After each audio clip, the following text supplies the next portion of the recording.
En los últimos días de 1989, el régimen de Nicolae y Elena Ceausescu se derrumbó con una rapidez inesperada. La pareja que había gobernado Rumanía con control absoluto fue capturada, llevada a una base militar y sometida a un juicio improvisado. Sin garantías, sin apelaciones y sin tiempo para defensa, la sentencia de muerte se decidió en apenas minutos y la ejecución se cumplió de inmediato. Las acusaciones hablaban de hambre impuesto a la población, represión sangrienta y una dictadura personalista que había llevado al país al límite. Elena no fue tratada como acompañante, sino como protagonista de ese sistema. Participó en decisiones clave, controló estructuras de poder y sostuvo con firmeza la represión.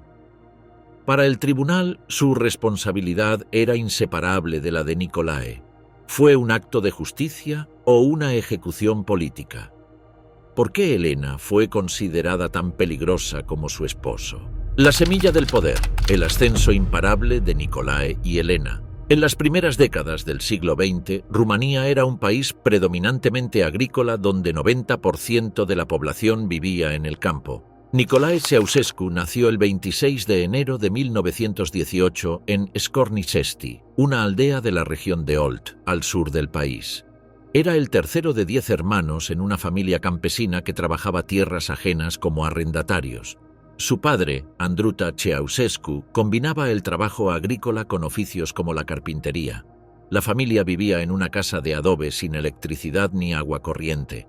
Nicolae asistió a la escuela primaria del pueblo hasta los 11 años, cuando abandonó los estudios para trasladarse a Bucarest. En 1929 fue enviado a la capital para aprender el oficio de zapatero en un taller del barrio de Calea Grivitei. Bucarest en los años 30 concentraba las tensiones de una sociedad en transformación. La industrialización avanzaba lentamente, creando una nueva clase obrera que trabajaba en condiciones precarias. Los salarios eran bajos, las jornadas laborales extensas y los derechos sindicales limitados. En este ambiente, las ideas socialistas y comunistas encontraban eco entre trabajadores jóvenes como Nicolae. El Partido Comunista de Rumanía operaba en la clandestinidad desde 1924. La monarquía lo había declarado ilegal debido a sus vínculos con la Internacional Comunista de Moscú. Esta situación clandestina obligaba a los militantes a desarrollar métodos conspiratorios y disciplina organizativa estricta. Nicolae se incorporó a las Juventudes Comunistas a los 15 años, participando en actividades de propaganda y organización sindical. Su primera detención ocurrió en 1933 durante una manifestación obrera en Bucarest. La policía lo identificó como distribuidor de panfletos comunistas. Entre 1933 y 1938 fue arrestado en varias ocasiones por actividades subversivas. Pasó temporadas en prisiones como Caransebeș, Jilava y Doftana, centros penitenciarios donde coincidió con otros militantes comunistas. En la prisión de Doftana conoció a Gheorghe Gheorghiu Dej, dirigente comunista de mayor experiencia que se convertiría en su mentor político. Gheorghiu Dej había liderado la huelga ferroviaria de 1933 en Grivita y gozaba de prestigio dentro del partido clandestino. La relación entre ambos se consolidó durante los años de encarcelamiento compartido, estableciendo vínculos que serían decisivos para el ascenso posterior de Nicolae. Las cárceles funcionaban como espacios de formación política para los comunistas rumanos. Los prisioneros políticos organizaban seminarios clandestinos, discutían teoría marxista y planificaban actividades futuras. Nicolae participaba en estas actividades educativas, aunque su papel era principalmente de escucha y observación. Su perfil era el de un militante disciplinado, pero sin iniciativa propia destacada. En 1939, durante una liberación temporal, Nicolae conoció a Elena Petrescu en un baile organizado por las Juventudes Comunistas. Elena había nacido el 7 de enero de 1916 en Petresti, aldea del condado de Dâmbovița. Como Nicolae, provenía de una familia campesina pobre y se había trasladado a Bucarest para trabajar en la industria textil. Elena trabajaba en una fábrica de hilados donde las condiciones laborales eran particularmente duras. Las jornadas se extendían 12 horas diarias, los salarios eran insuficientes para cubrir necesidades básicas y las medidas de seguridad laboral prácticamente inexistentes. Su incorporación a actividades políticas de izquierda respondía tanto a convicciones ideológicas como a la búsqueda de mejoras en sus condiciones de vida y trabajo. La relación entre Nicolae y Elena se desarrolló en el contexto de la militancia política compartida. Participaban juntos en reuniones clandestinas, distribución de propaganda y organización de actividades sindicales. Esta dimensión política de su vínculo personal sería característica permanente de su relación. Se casaron el 23 de diciembre de 1947, tras 8 años de noviazgo interrumpido por detenciones y períodos de clandestinidad. La Segunda Guerra Mundial transformó radicalmente la situación política rumana. En 1940, el país cedió territorios a la Unión Soviética, Hungría y Bulgaria bajo presión de las potencias del Eje. El general Ion Antonescu estableció una dictadura militar aliada con Alemania nazi. Los comunistas fueron duramente perseguidos, con muchos dirigentes encarcelados o ejecutados. Nicolae fue detenido nuevamente en 1940 y trasladado al campo de internamiento de Targu Jiu en 1943. Allí permaneció hasta agosto de 1944, cuando el rey Miguel I ordenó el arresto de Antonescu y cambió la alianza rumana hacia los países aliados. El Ejército Rojo Soviético entró en Rumanía y el Partido Comunista emergió de la clandestinidad con respaldo militar extranjero. Tras su liberación, Nicolae fue designado secretario regional de la Unión de Juventudes Comunistas para Bucarest. Esta función le permitió participar en el reclutamiento masivo de nuevos militantes y en la organización de manifestaciones de apoyo al nuevo régimen. La Unión de Juventudes se convirtió en un instrumento de movilización política y de control social sobre los jóvenes rumanos. En las elecciones de noviembre de 1946, el bloque de partidos democráticos, dominado por los comunistas, obtuvo 70% de los votos según los resultados oficiales. La oposición denunció irregularidades masivas y coerción electoral. En diciembre de 1947, el rey Miguel fue obligado a abdicar y se proclamó la República Popular de Rumanía. El sistema político quedó bajo control comunista absoluto. Nicolae aprovechó este contexto para consolidar su posición dentro del aparato partidario. En 1948 fue nombrado subsecretario en el Ministerio de Agricultura, cargo que le proporcionó experiencia en gestión estatal y acceso a la distribución de recursos. 2 años después pasó al Ministerio de Defensa como viceministro, alcanzando el rango militar de general de división a los 32 años. Elena siguió una trayectoria paralela pero inicialmente subordinada. Trabajó en organizaciones sindicales y en estructuras del partido destinadas a la movilización femenina. Su formación académica era limitada. Había completado solo 4 años de educación primaria antes de incorporarse al trabajo industrial.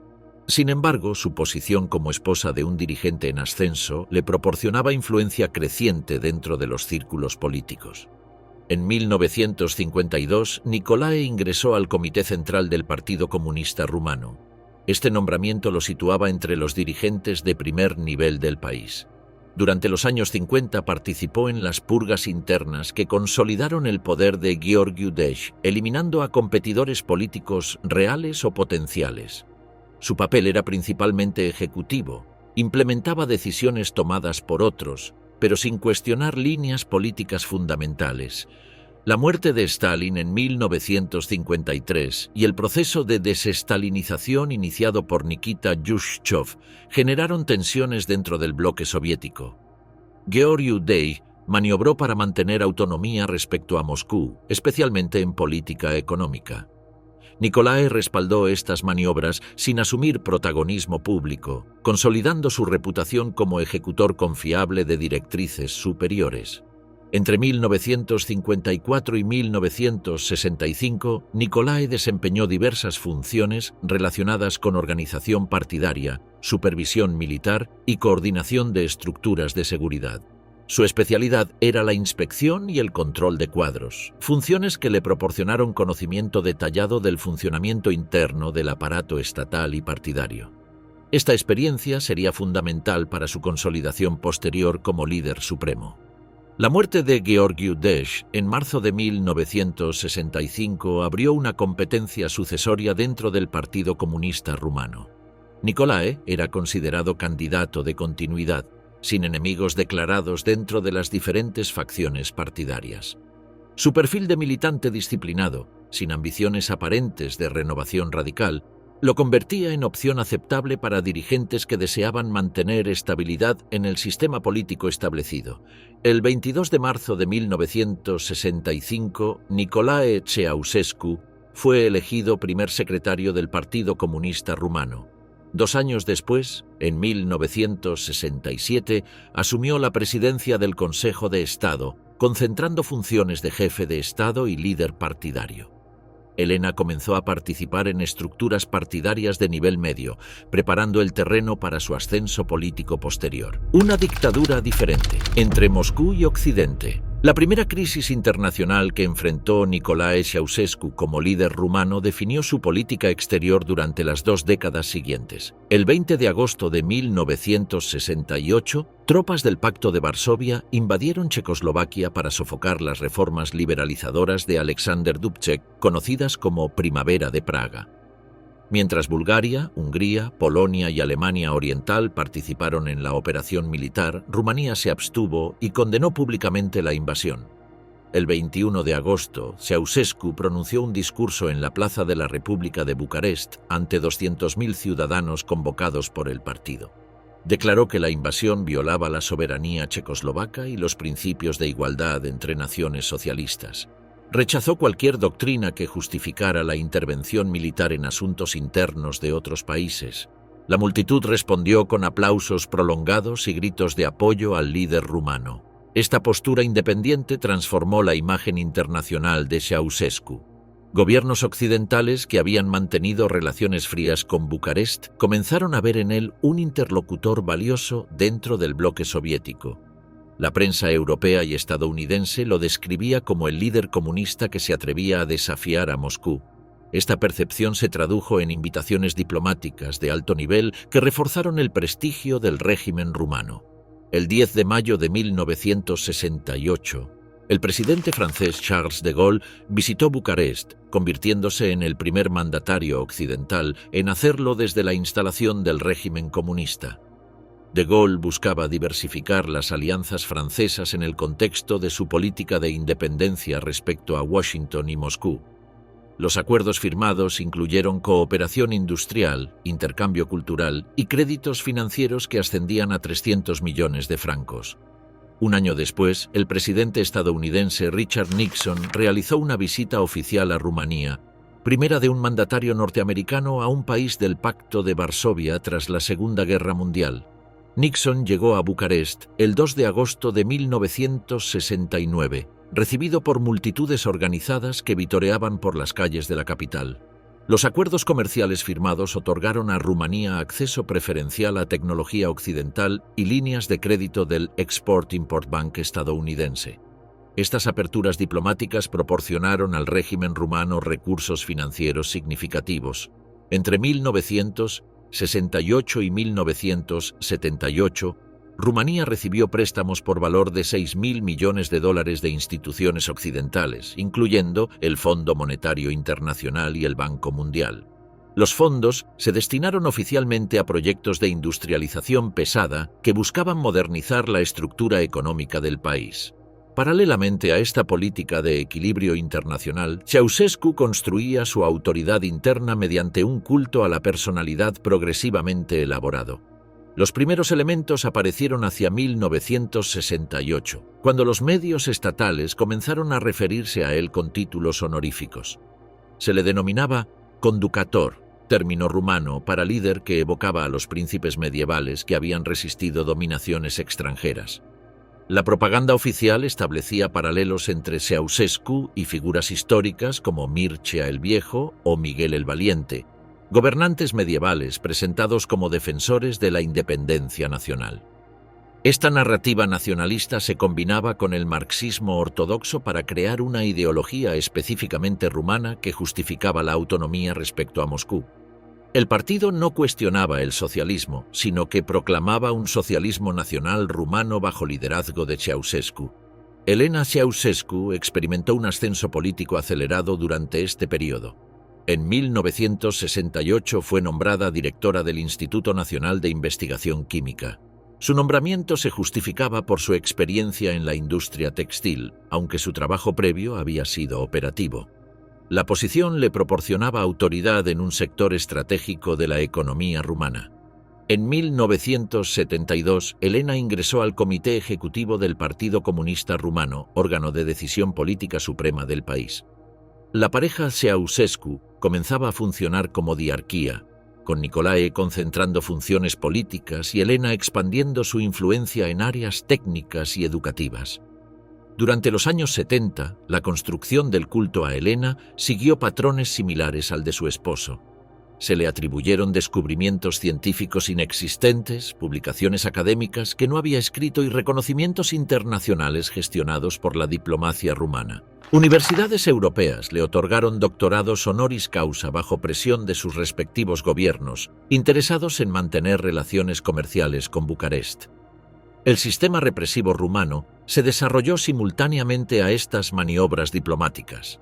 La Securitate, policía secreta establecida en 1948, expandió sus operaciones hasta alcanzar una penetración social sin precedentes en el bloque oriental. Se estima que hacia 1975 empleaba 40.000 agentes a tiempo completo y 200.000 informantes ocasionales para controlar una población de 21 millones de habitantes. Los métodos de vigilancia incluían interceptación sistemática de comunicaciones telefónicas, apertura de correspondencia postal e instalación de dispositivos de escucha en viviendas privadas y centros de trabajo. La red de informantes abarcaba todos los sectores sociales: fábricas, universidades, iglesias, organizaciones culturales y deportivas. Los informes de la Securitate documentaban conversaciones privadas, opiniones políticas no expresadas públicamente y comportamientos considerados desviados de la ortodoxia oficial. La represión se aplicaba mediante métodos graduales diseñados para desincentivar la oposición sin generar mártires políticos visibles. Los disidentes enfrentaban pérdida de empleos, expulsión de universidades, prohibición de publicar o viajar al extranjero. En casos más graves, se aplicaban detenciones breves, interrogatorios psicológicos y amenazas contra familiares. El objetivo era crear un ambiente de autocensura donde la población evitara cualquier expresión crítica hacia el régimen. Los casos de represión más severas se reservaban para tentativas de organización política independiente o contactos con extranjeros sin autorización oficial. Los condenados por estos delitos cumplían penas en prisiones como Ayud, Gerla o Ramni-Kusarat, centros penitenciarios donde se aplicaban métodos de reeducación que incluían trabajo forzado, aislamiento prolongado y presión psicológica sistemática. Durante este periodo, la política religiosa del régimen combinaba tolerancia formal con control efectivo. Las iglesias tradicionales mantenían funciones litúrgicas, pero sus actividades estaban sometidas a supervisión estatal. Los sermones se censuraban, las publicaciones religiosas se limitaban severamente y la educación religiosa se prohibía fuera de los templos. Los sacerdotes debían obtener autorización estatal para ejercer su ministerio, lo que permitía eliminar a clérigos considerados políticamente peligrosos. Las comunidades religiosas minoritarias enfrentaban restricciones adicionales. Los testigos de Jehová fueron proscritos completamente, con sus miembros sujetos a persecución penal. Los adventistas del séptimo día y los bautistas podían funcionar bajo estricta supervisión estatal. La comunidad judía, diezmada por el Holocausto y la emigración posterior, mantenía instituciones comunitarias pero bajo control de la Securitate. El equilibrio entre apertura internacional y represión interna se mantuvo durante toda la década de 1970. Ceausescu participaba en conferencias de países no alineados, recibía líderes del tercer mundo y mantenía relaciones comerciales tanto con Occidente como con el bloque soviético. Esta política le proporcionaba recursos financieros y prestigio internacional que utilizaba para consolidar su autoridad doméstica. En 1974, Ceausescu fue designado presidente de la República Socialista de Rumanía, nuevo cargo creado específicamente para él que formalizaba su condición de jefe de Estado. La Constitución modificada concentraba poderes ejecutivos amplios en la presidencia, eliminando controles parlamentarios efectivos. Elena fue nombrada primera vicepresidenta del Consejo Nacional de Ciencia y Tecnología, posición que le otorgaba autoridad sobre la política científica nacional. Los vínculos con China se intensificaron tras la ruptura sino-soviética. Ceausescu visitó Beijing en 1971, estableciendo relaciones privilegiadas con Mao Zedong. Los intercambios incluían cooperación técnica, comercial y militar, pero también ideológica. El modelo chino de socialismo nacional independiente de Moscú proporcionaba justificación teórica para la política rumana de autonomía dentro del campo socialista. Hambre y control, la nación encadenada por la megalomanía. En octubre de 1966, Nicolae Ceausescu firmó el Decreto 770, una de las medidas más controvertidas de su régimen. La norma prohibía el aborto y el uso de métodos anticonceptivos para mujeres menores de 40 años que tuvieran menos de 4 hijos. Las excepciones se limitaban a casos donde el embarazo representara riesgo mortal para la madre o cuando existieran malformaciones fetales graves diagnosticadas médicamente. El decreto establecía controles médicos obligatorios para mujeres en edad reproductiva. Las empresas debían organizar revisiones ginecológicas periódicas en sus instalaciones, con participación de médicos estatales que monitoreaban embarazos y detectaban intentos de interrupción clandestina. Los hospitales recibieron instrucciones de informar a las autoridades sobre mujeres que llegaran con síntomas de abortos practicados fuera del sistema médico oficial. Las sanciones por violación del decreto incluían multas equivalentes a varios meses de salario promedio, tanto para las mujeres como para quienes facilitaran métodos anticonceptivos o procedimientos abortivos. Los médicos que practicaran abortos ilegales enfrentaban pérdida de licencia profesional y penas de prisión de hasta 5 años. La importación de anticonceptivos quedó prohibida y la producción nacional se suspendió excepto para distribución controlada en casos autorizados. Los resultados demográficos fueron inmediatos. La tasa de natalidad, que había descendido a 14 nacimientos por cada 1000 habitantes en 1966, se elevó a 28 por 1967. En 1968 nacieron 550.000 niños, comparados con los 273.000 del año anterior al decreto. Estos niños fueron conocidos popularmente como Generación del Decreto o Hijos de Ceausescu.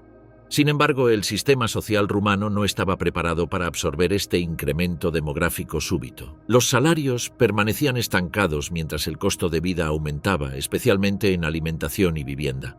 Muchas familias se encontraron con más hijos de los que podían mantener económicamente.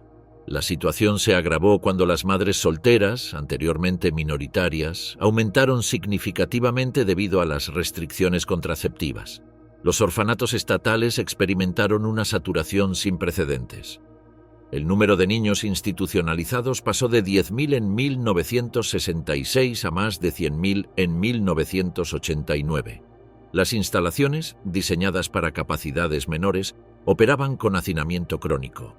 En muchos centros, los niños dormían en camas compartidas, la alimentación era insuficiente y el personal médico escaso para atender necesidades básicas de salud.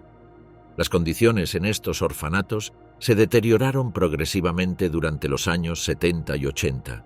Los presupuestos estatales destinados al cuidado infantil no aumentaron proporcionalmente al incremento de población institucionalizada.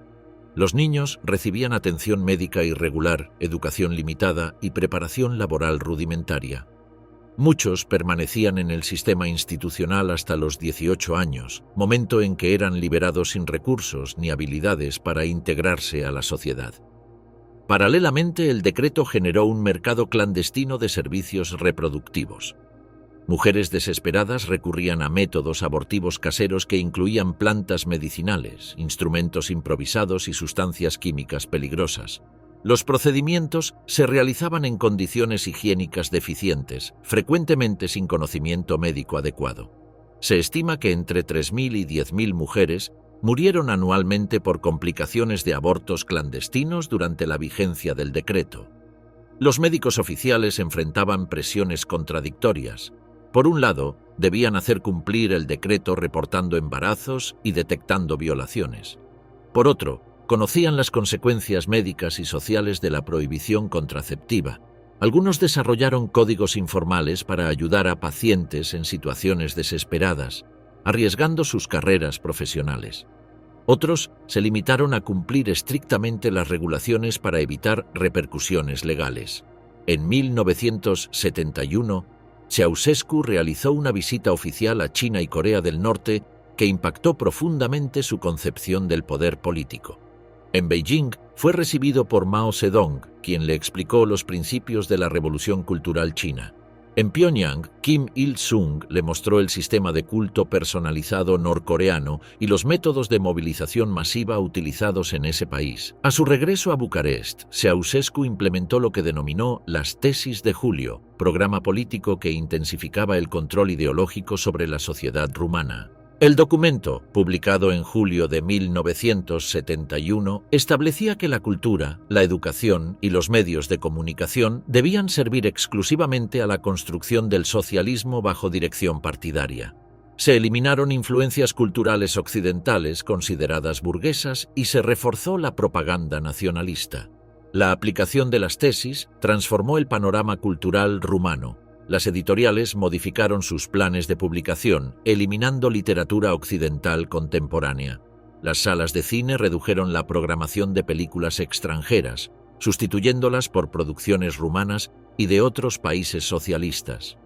Los programas televisivos se orientaron hacia contenidos educativos y propagandísticos, con tiempo considerable dedicado a actividades del líder y su esposa.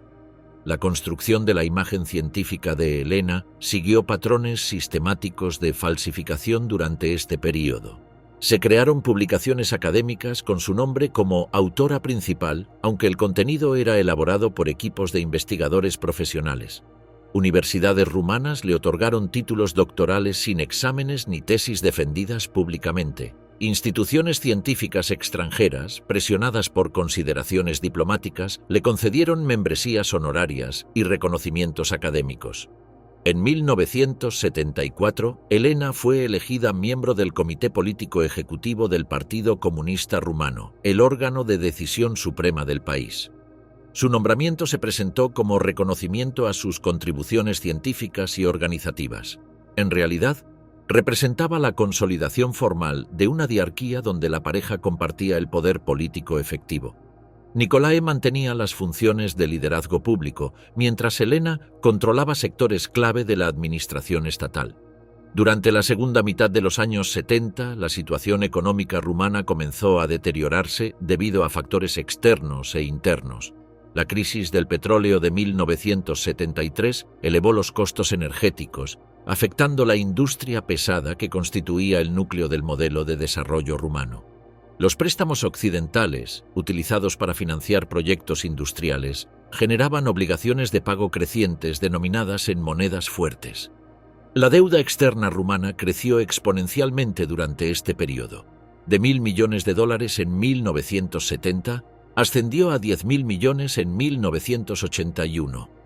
Los pagos de intereses y amortizaciones absorbían porcentajes crecientes de los ingresos por exportaciones. La economía rumana se volvía cada vez más dependiente de los mercados occidentales para generar divisas necesarias para el servicio de la deuda. En 1982, Ceausescu anunció su decisión de cancelar completamente la deuda externa rumana antes de 1990. La meta se presentaba como objetivo de independencia económica nacional, liberando al país de condicionamientos financieros extranjeros. Para alcanzarla, se implementaron medidas de austeridad que afectaron drásticamente el consumo interno y las condiciones de vida de la población. La política de exportación forzada dirigía hacia mercados externos la mayor parte de la producción agrícola e industrial rumana. Cereales, carne, productos lácteos, combustibles y manufacturas se vendían al exterior, mientras el mercado interno experimentaba escasez generalizada. Las tiendas estatales operaban con inventarios mínimos, obligando a los ciudadanos a formar colas de varias horas para adquirir productos básicos cuando estaban disponibles. El racionamiento alimentario se institucionalizó gradualmente durante los años 80. Las autoridades establecían cuotas mensuales per cápita para artículos como pan, leche, carne, azúcar y aceite. Las cantidades asignadas eran insuficientes para satisfacer necesidades nutricionales normales, especialmente para familias con niños. El mercado negro de alimentos se expandió, pero los precios eran prohibitivos para la mayoría de los salarios. Las restricciones energéticas afectaron tanto a hogares como a centros de trabajo.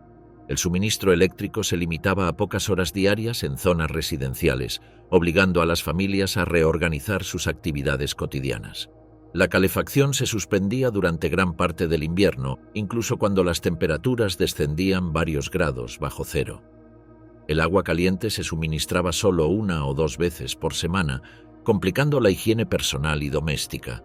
La programación televisiva se redujo a 2 horas diarias, concentradas en noticieros y programas propagandísticos sobre actividades de la pareja dirigente.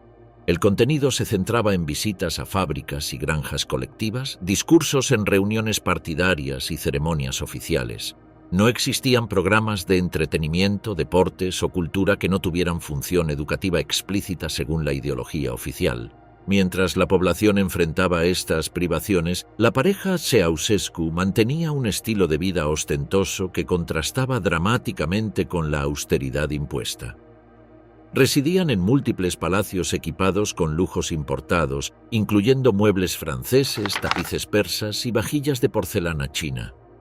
Sus guardarropas contenían centenares de trajes y vestidos de diseñadores occidentales, renovados constantemente para evitar repetir atuendos en apariciones públicas. En 1977, un terremoto de magnitud 7 grados en la escala Richter devastó Bucarest, causando 1.500 muertos y daños materiales extensos. El centro histórico de la capital resultó gravemente afectado, con decenas de edificios destruidos o dañados irreparablemente. Ceausescu utilizó esta coyuntura para implementar un proyecto de remodelación urbana que había concebido años antes. El plan de reconstrucción implicaba la demolición de aproximadamente 1/5 parte del centro histórico de Bucarest, incluyendo barrios enteros con arquitectura tradicional rumana. 30 iglesias ortodoxas, 2 sinagogas, 3 monasterios y más de 9.000 viviendas fueron programadas para demolición. 40.000 residentes recibieron órdenes de desalojo, con compensaciones mínimas y reubicación en bloques de apartamentos en la periferia urbana. El proyecto arquitectónico central era la construcción del Palacio del Pueblo, edificio gubernamental diseñado para ser la sede del poder político rumano y residencia oficial de la pareja dirigente. Los planos contemplaban una estructura de 365.000 metros cuadrados de superficie construida, con 1.000 habitaciones distribuidas en 12 plantas visibles y 8 subterráneas. Las dimensiones superarían las del Pentágono estadounidense, convirtiéndolo en el edificio administrativo más grande del mundo. La construcción del palacio comenzó en 1984, empleando 20.000 trabajadores en turnos continuos de 24 horas.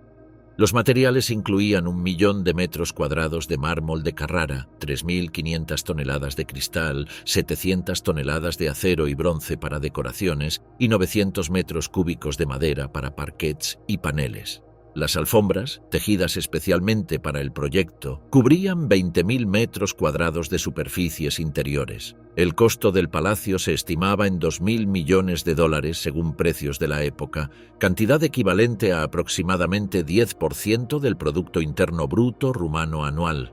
Los recursos se desviaban de sectores como salud, educación y vivienda popular hacia este proyecto faraónico. La construcción continuaba durante los períodos de mayor austeridad, cuando la población experimentaba racionamiento alimentario y restricciones energéticas severas. El diseño interior del palacio reflejaba los gustos megalómanos de la pareja dirigente. El salón principal medía 2.000 metros cuadrados, con techo de 50 metros de altura decorado con candelabros de cristal de Murano. Las escaleras principales eran de mármol rosa con barandillas doradas, mientras que las columnas utilizaban variedades de mármol importadas de Italia y Grecia. Los dormitorios y oficinas privadas incluían bañeras de mármol, grifería dorada y tapices persas auténticos. Durante este período, Elena consolidó su posición como segunda figura del Estado rumano. En 1980 fue designada primera vicepresidenta del Consejo de Ministros, cargo que formalizaba su participación en decisiones gubernamentales de alto nivel. Su influencia se extendía sobre ministerios clave como educación, ciencia y tecnología, permitiéndole controlar la formación de cuadros técnicos y la investigación científica nacional. La rebelión final, el pueblo contra el dictador. En 1989, los regímenes comunistas de Europa del Este experimentaron transformaciones que alteraron el equilibrio geopolítico establecido tras la Segunda Guerra Mundial. En Polonia, las negociaciones de la mesa redonda entre el gobierno y el sindicato Solidaridad culminaron en elecciones parlamentarias parcialmente libres celebradas en junio. En Hungría, el Partido Socialista Obrero abandonó el monopolio del poder y abrió las fronteras con Austria, permitiendo el éxodo de ciudadanos de la República Democrática Alemana. La República Democrática Alemana enfrentaba una crisis migratoria sin precedentes cuando miles de sus ciudadanos aprovecharon la apertura húngara para escapar hacia Alemania Occidental. Las manifestaciones se intensificaron en ciudades como Leipzig y Dresden, donde los ciudadanos exigían reformas democráticas y libertad de movimiento. El 9 de noviembre, el muro de Berlín fue derribado por multitudes que las autoridades no pudieron contener. En Checoslovaquia, la revolución de terciopelo se desarrolló entre noviembre y diciembre bajo liderazgo de intelectuales agrupados en el Foro Cívico. Las protestas estudiantiles iniciales se transformaron en movilizaciones masivas que obligaron al Partido Comunista a renunciar al poder. Václav Havel, dramaturgo y disidente, fue elegido presidente en diciembre, simbolizando la transición pacífica hacia la democracia. Rumanía permanecía aparentemente inmune a estos cambios. Nicolae Ceausescu había sido reelegido secretario general del Partido Comunista en noviembre durante el 14º Congreso, donde los delegados aprobaron por unanimidad todas las resoluciones presentadas. Los medios estatales no informaban sobre los acontecimientos en países vecinos, manteniendo a la población rumana aislada de las transformaciones regionales. Elena Ceausescu participó activamente en las deliberaciones del Congreso, pronunciando un discurso sobre política científica y educativa. La pareja dirigente proyectaba una imagen de control absoluto sobre el aparato estatal y partidario. Sin embargo, las tensiones sociales acumuladas durante años de austeridad comenzaron a manifestarse en incidentes aislados que las autoridades contenían mediante represión localizada. En marzo, 6 antiguos dirigentes comunistas enviaron una carta abierta criticando las políticas económicas y la concentración personalista del poder. El documento, conocido como Carta de los 6, fue difundido por emisoras extranjeras pero no tuvo repercusiones internas inmediatas. El 14 de diciembre, László Tokes, pastor reformado húngaro de la ciudad de Timisoara, recibió una orden de traslado forzoso de las autoridades eclesiásticas rumanas. Tokes había criticado públicamente las políticas gubernamentales de sistematización rural que implicaban la demolición de aldeas con población minoritaria húngara y alemana. Su resistencia al traslado generó solidaridad entre sus feligreses, quienes decidieron proteger la casa pastoral. El 16 de diciembre, centenares de personas se congregaron frente a la iglesia reformada de Timisoara para impedir el desalojo del pastor. La manifestación incluía inicialmente miembros de la comunidad húngara local, pero se expandió gradualmente incorporando ciudadanos rumanos descontentos con las condiciones económicas generales.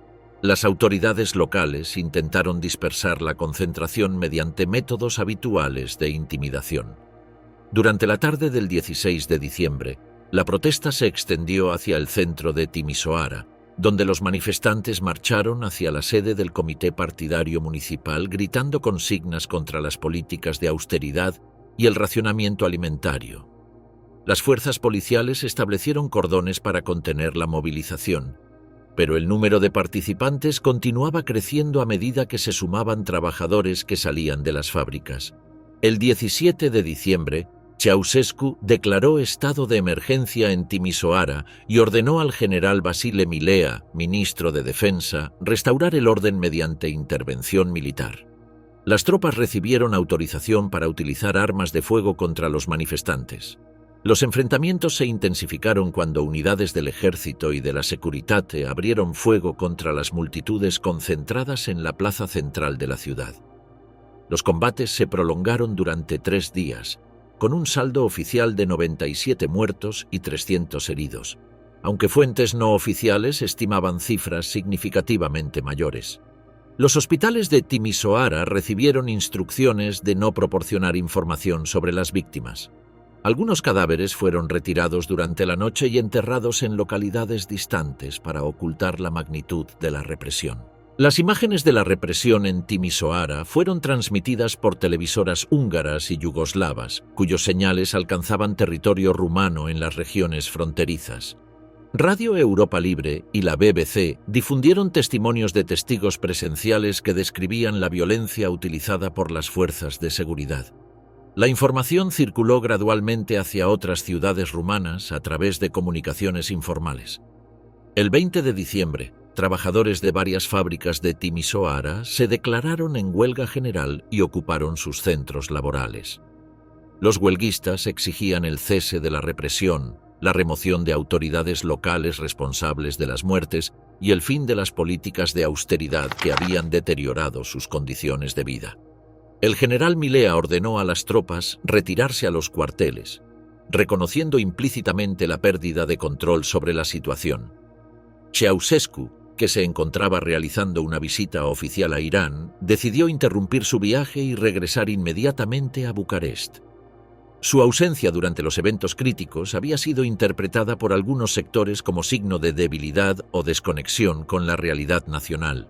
El régimen necesitaba demostrar que mantenía autoridad y capacidad de respuesta frente a los desafíos internos. El 21 de diciembre, Ceausescu convocó una manifestación masiva en la Plaza de la República de Bucarest para demostrar el apoyo popular al régimen y condenar los elementos terroristas responsables de los disturbios de Timisoara. La concentración fue organizada siguiendo procedimientos habituales. Participación obligatoria de trabajadores trasladados en autobuses desde fábricas, estudiantes movilizados desde universidades y funcionarios públicos con asistencia controlada. El mitin comenzó al mediodía con la presencia estimada de 120.000 personas concentradas en la plaza y calles adyacentes. Ceausescu inició su discurso desde el balcón del edificio del Comité Central del partido, acompañado por Elena y otros dirigentes. Su intervención seguía el formato tradicional: denuncia de interferencias extranjeras, defensa de la soberanía nacional y exaltación de los logros del socialismo rumano. Aproximadamente a los 10 minutos de iniciado el discurso, se escucharon gritos y abucheos desde sectores de la multitud que no habían sido previamente organizados por el partido. Las cámaras de televisión, que transmitían en directo, registraron el desconcierto visible de Ceausescu, quien interrumpió su lectura y miró hacia Elena buscando orientación. Los servicios de seguridad intentaron identificar a los perturbadores, pero el desorden se extendía. La transmisión televisiva fue interrumpida durante varios minutos, reanudándose cuando Ceausescu intentaba retomar el control de la situación mediante gestos apaciguadores y promesas de aumentos salariales. Sin embargo, los gritos continuaron y se intensificaron, incluyendo consignas directamente hostiles al líder. La manifestación, diseñada para demostrar unanimidad, se transformaba en expresión pública de rechazo al régimen. Hacia las 2 de la tarde, Ceausescu abandonó el balcón sin completar su discurso, mientras las fuerzas de seguridad intentaban dispersar a los manifestantes mediante gases lacrimógenos y cargas policiales. Sin embargo, en lugar de retirarse, muchos participantes se dirigieron hacia otras zonas de Bucarest, incorporando a ciudadanos que no habían asistido inicialmente a la concentración oficial. Durante la tarde y noche del 21 de diciembre, los enfrentamientos se extendieron por el centro de Bucarest. Los manifestantes construyeron barricadas, incendiaron vehículos policiales y atacaron edificios gubernamentales. Las fuerzas de la Securitate respondieron con disparos que causaron las primeras víctimas mortales en la capital. Los hospitales comenzaron a recibir heridos por arma de fuego, confirmando que la represión había alcanzado niveles letales. El 22 de diciembre por la mañana, la situación había escalado hacia una insurrección generalizada. Trabajadores de fábricas importantes como Grivita Rossi y Timpurinoi abandonaron sus puestos laborales y marcharon hacia el centro de la ciudad. Estudiantes universitarios se sumaron a las protestas, al igual que empleados de oficinas gubernamentales que desafiaban las órdenes de sus superiores jerárquicos. Durante la mañana del 22 de diciembre, el ministro de Defensa Vasile Milea fue encontrado muerto en su oficina del ministerio. Las versiones oficiales indicaban suicidio, pero circularon rumores de que había sido ejecutado por negarse a ordenar una represión masiva contra los manifestantes de Bucarest. Su muerte generó confusión en la cadena de mando militar y debilitó la cohesión de las Fuerzas Armadas. Unidades del ejército comenzaron a cambiar de bando durante la mañana del 22 de diciembre. Soldados y oficiales retiraron sus armas de las posiciones donde protegían edificios gubernamentales y se unieron a los manifestantes. Tanques que habían sido desplegados para intimidar a la población fueron utilizados por sus tripulaciones para proteger a los ciudadanos de los disparos de francotiradores. Hacia el mediodía del 22 de diciembre, quedó evidente que Ceausescu había perdido control sobre las instituciones estatales básicas. El edificio del Comité Central fue abandonado por sus ocupantes habituales y tomado por manifestantes que irrumpían en las oficinas. La televisión estatal, controlada desde la mañana por técnicos y periodistas que se habían sumado al movimiento insurreccional, transmitía mensajes improvisados anunciando la caída del régimen. Nicolae y Elena Ceausescu, acompañados por un reducido grupo de colaboradores leales, abandonaron el edificio del Comité Central a las 12:08 del 22 de diciembre mediante un helicóptero que los esperaba en la terraza. El piloto recibió instrucciones de dirigirse hacia una residencia presidencial en el condado de Arges, pero durante el vuelo las comunicaciones por radio informaban que varias bases militares se habían sumado al movimiento revolucionario. El juicio final, la hora decisiva en Târgoviște. El helicóptero que transportaba a Nicolae y Elena Ceausescu desde Bucarest recibió advertencias por radio de que sería derribado si no aterrizaba inmediatamente. El piloto, presionado por las amenazas y la situación militar incierta, descendió en un campo cercano a la ciudad de Târgoviște, aproximadamente a 80 kilómetros al norte de la capital. La pareja intentó continuar su huida utilizando un automóvil requisado, pero fue detenida por fuerzas militares locales que ya habían recibido órdenes del nuevo gobierno provisional. Los Ceausescu fueron trasladados a una base militar en las afueras de Târgoviște, donde quedaron bajo custodia de unidades del ejército que horas antes habían estado bajo su autoridad. Las instalaciones militares proporcionaban seguridad contra posibles intentos de liberación por parte de elementos leales al régimen, aunque la existencia de tales fuerzas era cuestionable en el contexto de colapso institucional generalizado. En Bucarest, el Frente de Salvación Nacional había asumido el control de las instituciones estatales bajo liderazgo de Ion Iliescu, antiguo miembro del Comité Central que había mantenido distancias con Ceausescu desde los años 70. El Frente se presentaba como gobierno provisional comprometido con la transición democrática, pero enfrentaba una situación de violencia continuada que atribuía a terroristas leales al régimen anterior. Los combates en Bucarest y otras ciudades rumanas continuaron durante los días posteriores al 22 de diciembre. Las bajas se acumulaban por enfrentamientos entre fuerzas regulares, elementos de la Securitate y grupos armados de identidad incierta. La televisión estatal transmitía informaciones contradictorias sobre francotiradores, sabotajes y ataques contra edificios públicos. El número de víctimas mortales superaba el millar, aunque las cifras exactas permanecían confusas.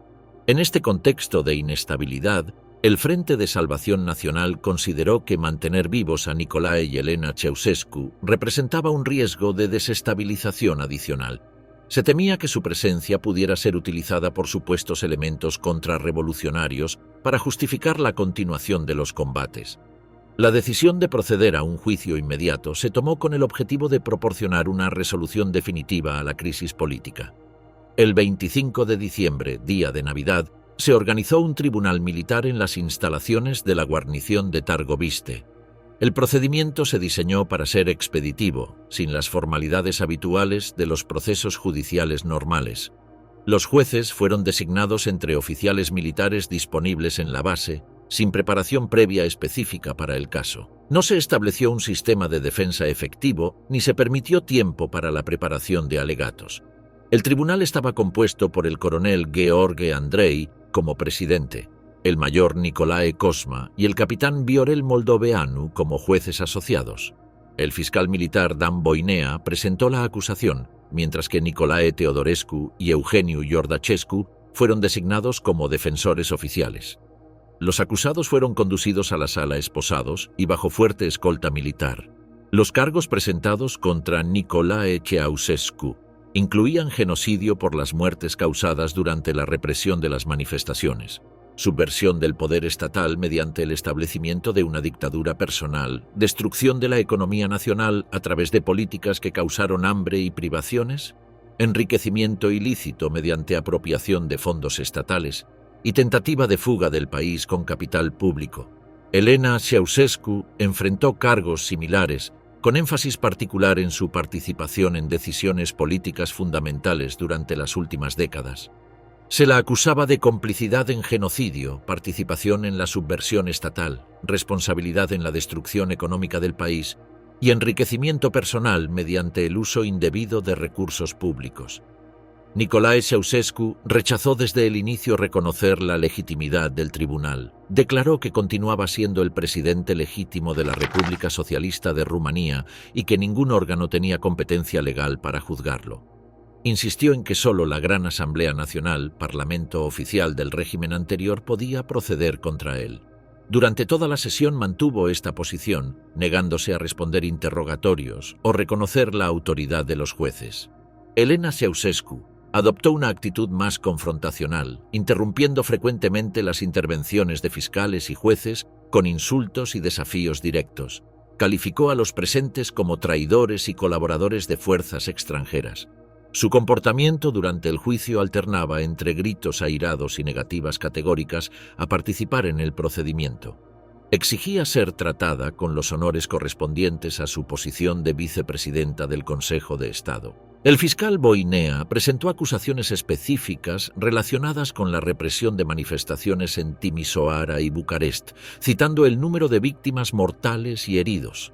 Se mencionaron las políticas de austeridad que habían causado malnutrición y deterioro de las condiciones de vida. Se aludió a la existencia de cuentas bancarias en el extranjero con fondos sustraídos del Tesoro Público, aunque sin presentar documentación detallada. Los acusados negaron sistemáticamente todos los cargos. Nicolae Ceausescu rechazó la responsabilidad por las muertes, argumentando que había intentado mantener el orden constitucional frente a elementos terroristas.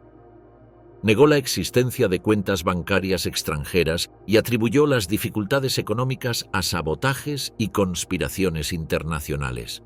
Elena secundó estas negativas, añadiendo críticas personales contra los miembros del tribunal.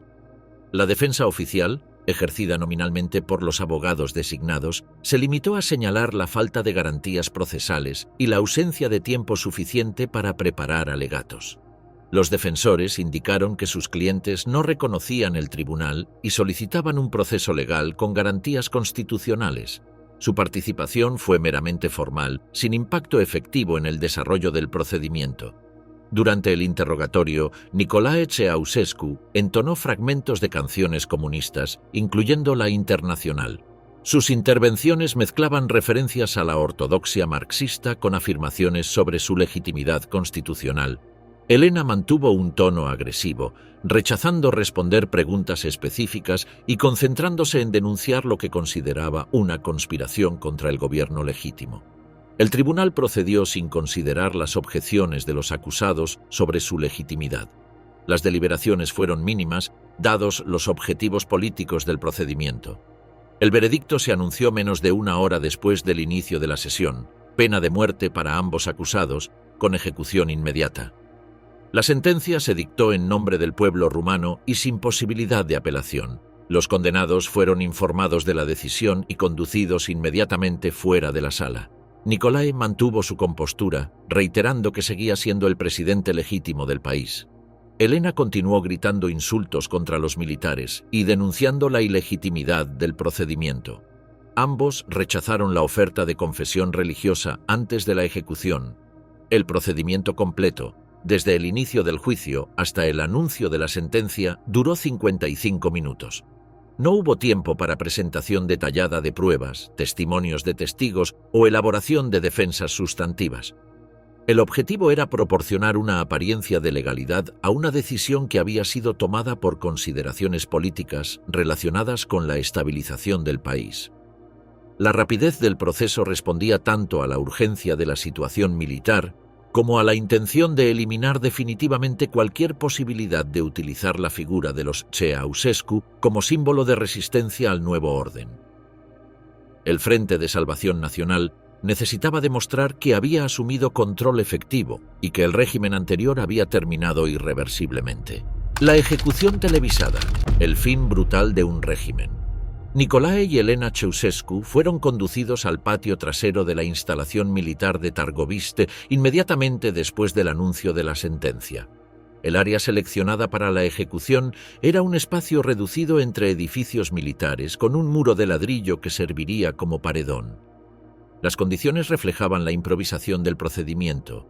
No existían protocolos establecidos para ejecuciones de esta magnitud política. Los condenados tuvieron las manos atadas con cuerdas disponibles en la base militar, incluyendo cordones de zapatos utilizados ante la ausencia de material específico. Un oficial les ofreció vendas para cubrir los ojos, propuesta que ambos rechazaron categóricamente.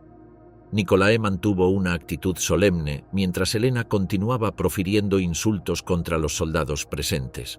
El pelotón de fusilamiento se formó con 3 soldados de la guarnición armados con rifles automáticos Kalashnikov. Los ejecutores fueron seleccionados entre personal militar disponible, sin criterios específicos más allá de su presencia en el momento. La decisión de utilizar armas automáticas en lugar de rifles de ejecución tradicionales respondía a la disponibilidad de armamento en la instalación. A las 14:50 del 25 de diciembre de 1989 se dio la orden de fuego. Los 3 soldados dispararon simultáneamente múltiples ráfagas que impactaron en los cuerpos de los condenados. Se estima que más de 120 proyectiles fueron disparados durante la ejecución. Nicolae cayó hacia un lado, mientras Elena quedó tendida de espaldas contra el muro. Los disparos continuaron varios segundos después de que los cuerpos hubieran caído, asegurando la muerte de ambos condenados. El procedimiento completo duró menos de 1 minuto desde la formación del pelotón hasta el cese del fuego. Los oficiales verificaron la ausencia de signos vitales antes de declarar completada la ejecución.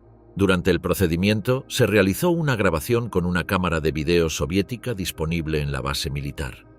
El equipo de filmación era de calidad técnica limitada, produciendo imágenes granulosas con movimientos bruscos y encuadres inestables. La grabación captó el traslado de los condenados, los momentos previos al fusilamiento y las consecuencias inmediatas de la ejecución. Las tomas incluían planos del juicio, fragmentos de los interrogatorios y la conducción de los acusados al patio de ejecución. La calidad audiovisual era deficiente, con sonido distorsionado y imágenes poco nítidas, pero suficiente para documentar los acontecimientos principales. La filmación se realizó por instrucciones del Frente de Salvación Nacional, que deseaba contar con registro visual del procedimiento. Los cuerpos fueron examinados por un médico militar que certificó las muertes. Nicolae Ceausescu presentaba múltiples impactos de bala en el torso y la cabeza. Elena había recibido proyectiles en la espalda y el cráneo. Las heridas eran mortales y la muerte había sido instantánea según el dictamen médico. Los cadáveres fueron cubiertos con mantas militares y trasladados a un depósito temporal. En Bucarest, los combates continuaban durante la tarde del 25 de diciembre. El Frente de Salvación Nacional mantenía comunicaciones por radio con unidades militares en todo el país, coordinando operaciones contra supuestos elementos hostiles. La televisión estatal transmitía mensajes continuos sobre la evolución de la situación, mezclando informaciones confirmadas con rumores sobre actividades contrarrevolucionarias. La grabación de la ejecución fue trasladada inmediatamente a Bucarest mediante vuelo militar. Las autoridades del frente decidieron transmitir fragmentos del material como prueba definitiva del cambio de régimen. La difusión se programó para el día siguiente, permitiendo tiempo para edición básica y preparación de comentarios explicativos. El 26 de diciembre, la televisión estatal rumana interrumpió su programación regular para transmitir imágenes del juicio y la ejecución de Nicolae y Elena Ceausescu. La emisión comenzó con fragmentos del tribunal militar, mostrando a los acusados rechazando la legitimidad del procedimiento y negando los cargos presentados contra ellos. Las escenas del juicio revelaban el deterioro físico de la pareja durante sus días de detención. Nicolae aparecía desaliñado, con ropa arrugada y expresión tensa. Elena se mostraba agresiva verbalmente, interrumpiendo constantemente las intervenciones de jueces y fiscales. Ambos contrastaban dramáticamente con las imágenes oficiales que habían dominado los medios durante décadas. Los fragmentos de la ejecución se transmitieron brevemente, mostrando los momentos inmediatamente posteriores al fusilamiento. Las imágenes incluían los cuerpos tendidos en el patio de la instalación militar, confirmando visualmente la muerte de ambos dirigentes. La calidad técnica deficiente de la grabación no impedía identificar claramente a las víctimas. La transmisión alcanzó audiencias masivas en todo el territorio rumano. Millones de ciudadanos presenciaron por primera vez imágenes directas del final del régimen que había controlado sus vidas durante más de 2 décadas.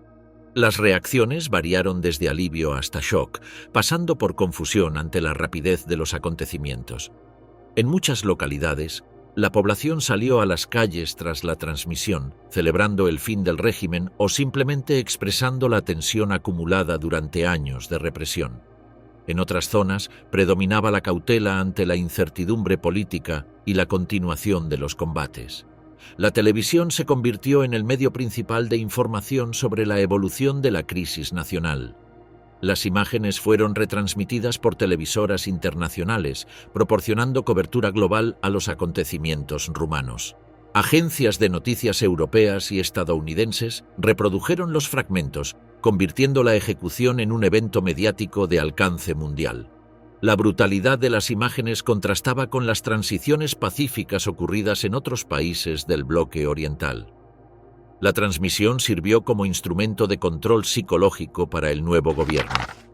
Al mostrar los cadáveres de los antiguos dirigentes, se enviaba un mensaje inequívoco sobre la irreversibilidad del cambio político. La exhibición pública de la muerte funcionaba como ritual de clausura simbólica del período anterior. Las organizaciones internacionales de derechos humanos criticaron inmediatamente la naturaleza sumaria del juicio y la ejecución. Amnistía Internacional y la Comisión Europea denunciaron la violación de garantías procesales básicas y la aplicación de pena capital sin debido proceso. Las críticas se centraban en la ausencia de defensa efectiva y la rapidez del procedimiento. Juristas occidentales señalaron que el tribunal no cumplía estándares mínimos de imparcialidad judicial. No había existido tiempo suficiente para preparación de defensas, presentación de pruebas o posibilidad de apelación. El procedimiento se asemejaba más a un acto político que a un proceso judicial legítimo. En Rumanía, sin embargo, la prioridad inmediata era la estabilización de la situación interna. Los combates continuaron esporádicamente durante varios días después de la ejecución, aunque con intensidad decreciente. El Frente de Salvación Nacional utilizó la eliminación de los Ceausescu como argumento para demostrar que el antiguo régimen había terminado definitivamente. Los cuerpos de Nicolae y Elena fueron enterrados inicialmente en el cementerio Ghencea de Bucarest bajo identidades falsas, para evitar que las tumbas se convirtieran en lugares de peregrinación. Las autoridades temían que sectores nostálgicos del régimen anterior utilizaran los sepulcros como símbolos de resistencia al nuevo orden político. Los hijos de la pareja ejecutada fueron arrestados y procesados por cargos relacionados con corrupción y abuso de poder. Nicolae Ceausescu, quien había ocupado cargos políticos importantes, recibió una condena de 20 años de prisión. Zoya y Valentín, con roles menos prominentes en el régimen, obtuvieron sentencias menores pero perdieron sus posiciones académicas y profesionales. El Palacio del Pueblo, símbolo arquitectónico del megalomanía del régimen anterior, fue convertido en sede del nuevo Parlamento rumano. El edificio, aún incompleto al momento de la revolución, requirió años adicionales de trabajo para su finalización. Su tamaño colosal y costo excesivo lo convirtieron en recordatorio permanente de los excesos del período Ceausescu. Los archivos de la Securitate comenzaron a ser desclasificados gradualmente, revelando la extensión de la red de vigilancia que había controlado la sociedad rumana. Los documentos mostraban el alcance de la infiltración en instituciones, familias y círculos sociales. Miles de ciudadanos descubrieron que habían sido espiados por vecinos, colegas o incluso familiares. La transición política rumana se prolongó durante años, complicada por la continuidad de muchos cuadros del régimen anterior en posiciones de autoridad. Ion Iliescu, líder del Frente de Salvación Nacional, fue elegido presidente en elecciones de 1990, manteniendo el poder hasta 1999-1996, con un breve intervalo entre 1996 y 2000. Las investigaciones sobre las circunstancias de la Revolución de diciembre de 1989 continuaron durante décadas, sin alcanzar conclusiones definitivas sobre varios aspectos controvertidos. La identidad de los francotiradores que causaron víctimas durante los combates, la muerte del ministro de Defensa Vasile Milea y la existencia real de fuerzas terroristas leales a Ceausescu permanecieron como interrogantes sin resolver. En 2010, tras exhumaciones y pruebas de ADN, se confirmó oficialmente la identidad de los restos de Nicolae Ceausescu.